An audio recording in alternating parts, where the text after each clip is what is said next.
बाळासाहेबांच्या शिवसैनिकांच्या मनात राज ठाकरेंच्या विषयीची भूमिका काय आहे आणि राज ठाकरे जर शिवसेनेत आले तर ते जबाबदारी काय घेतील? प्रसादजी अजून शिवसैनिकांची भूमिका मला सांगता येणार नाही, पण माझी वैयक्तिक भूमिका मी सांगतोय. ही माझी वैयक्तिक भूमिका सांगतोय. मी राज ठाकरेंना कधीच भेटलो नाही या 5-7 वर्षामध्ये. एखाद्या कुठल्या कार्यक्रमामध्ये स्टेजवरती 1-2 वेळा भेटलो होतो, हा हॅलो झालं एवढंच. पण हे वास्तव आहे ते मी सांगतोय, तेव्हा भविष्यामध्ये आता युती शिवसेना प्रमुखांनी 25 वर्ष चालली होती, शिवसेना भाजपची युती चालवली होती आणि शिवसेना प्रमुखांचे 2 स्वप्न होते प्रसादजी. एक राम मंदिर उभं करणं आणि एक 370 कलम हटवणं. मी आता मुद्द्यावरती येतो पुन्हा. शिवाजी पार्कच्या सभेमध्ये मी बोललो होतो, बाळासाहेबांना फक्त 1 महिना पंतप्रधान बनवा. 1 महिन्यामध्ये राम मंदिरचा देखील निर्णय होईल आणि 370 कलम देखील जाईल. हे माझे शब्द होते शिवाजी पार्कला.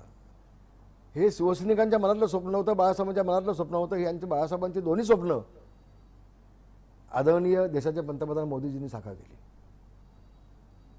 आता मला प्रसाद साहेब सांगा, एखादी गोष्ट बाळासाहेबांचं स्वप्न ज्या वेळेला पंतप्रधान साकार करतात त्यावेळेला उद्धव ठाकरेंची भूमिका काय असली हवी, काय असायला हवी की माझ्या वडिलांची स्वप्न साकार केली या माणसाने. अगं तुम्ही त्यांचे आभार मानायला होतात, तुम्ही दिल्लीत जाऊन त्यांचा सत्कार करायला होतात, बाळासाहेबांच्या वतीने त्यांचा मुलगा म्हणून सत्कार व्हायला होता. पण ते झालं बाजूला. अतिशय वाईट अशी प्रतिक्रिया उद्धव ठाकरेंनी दिली मोदींच्या बाबत. अगदी सत्य आहे ते स्वीकारा ना तुम्ही. फक्त काळी झाल्यासारखी फक्त सकाळी उठल्यापासून मोदीजी आणि एकनाथ शिंदे, मोदीजी एकनाथ शिंदे, मोदीजी एकनाथ, बस.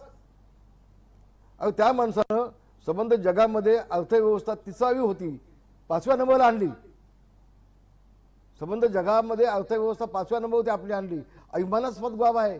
सत्कार करून त्यांचा आभार माना त्यांचे. किंवा चांगलं तर बोला ना, वाईट तर बोलू नका ना. तुम्हाला कसली काळी झाली एवढी?